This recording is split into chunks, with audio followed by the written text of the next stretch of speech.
Most popular brand Khavane केॲक्स यांना आपण प्रदान करत आहोत। तर मी अमित बागवे सर, राजेश सर आणि चैतन्य सर यांना विनंती करतो की त्यांनी खवणे केॲक्स यांना मोस्ट पॉप्युलर ब्रँड हा पुरस्कार देऊन सन्मानित करायचा आहे।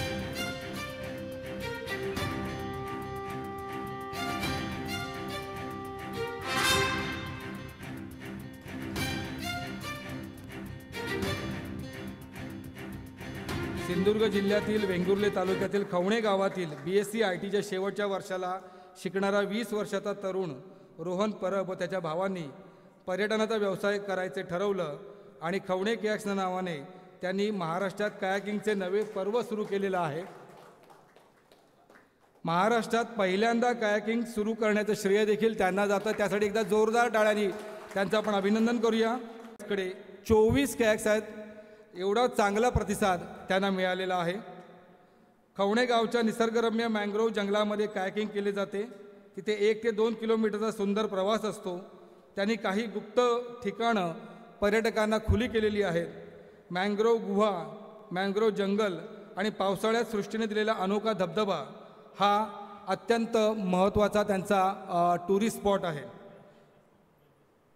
प्रत्येक पर्यटकासोबत एक प्रशिक्षित गाईड असतो जो सुरक्षिततेची काळजी घेतो आणि निसर्गाची माहिती देतो। सर्वसामान्य लोकांसाठी सुद्धा हा अनुभव परवडेल अशा किमतीत दिला जातो। सर्वोत्तम कायाकिंग अनुभव देण्यासाठी परब बंधू वचनबद्ध आहेत। भविष्यात असे अनेक रोमांचक गोष्टी घडवण्याचा त्यांचा मानस आहे। तर खरोखरच मला अभिमान वाटतो की कोकणातल्या या भूमीचा हा भूमिपुत्र आणि अगदी तरुण वयामध्ये त्यांनी ही जी काही अचिव्हमेंट करून दाखवलेली आहे, तरी मी रोहन यांना विनंती करतो की त्यांनी इथे येऊन आपलं मनोगत व्यक्त करायचं आहे। जोरदार टाळ्या रोहनसाठी। सर्वप्रथम मी जमलेल्या मान्यवरांचे तसेच उपस्थित सर्व पाहुण्यांचे मी आभार मानतो आहे। तर सर्वप्रथम मला काही कल्पना नव्हती हा अवॉर्ड शो कसा असेल, तर बागवे सरांनी मला थोडी आयडिया दिली आधी कसं असेल काय असेल। तर माझा रेफरन्स थोडक्यात सांगतो तुम्हाला।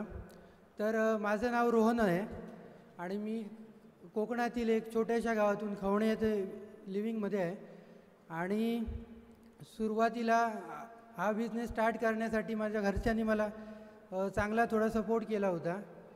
आणि या बिझनेस संदर्भात थोडं बोलायचं झालं तर सुरुवातीला आम्ही काही बोट्स घेऊन आलेल्या कायाक्स जेणेकरून ते काही 5च होत्या। तर पर्यटकांची संख्या वाढता म्हणजे अशी वाढतच गेली व सोशल मीडियावर आम्ही काही इन्फ्लुएन्स केलं की कसे काय आम्ही सुविधा देतो पर्यटकांना, कसं काय आहे आणि जे काही कांदळवन आहे ते कशाप्रकारे माहिती देऊन फिरवतो हे पण आम्ही लोकांपर्यंत पोहोचवलो। आता आमच्याकडे केवळ फक्त 50 बोट असून अजून वाढवण्याचा आमचा काही प्रयत्न आहे। आता अजून वाटचाल चालली आहे। तर असंच तुमचं प्रेम कायम राहू दे आणि एकदा नक्की खवणे कॅक्सला व्हिजिट करा हे जाऊनही सांगतो।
Thank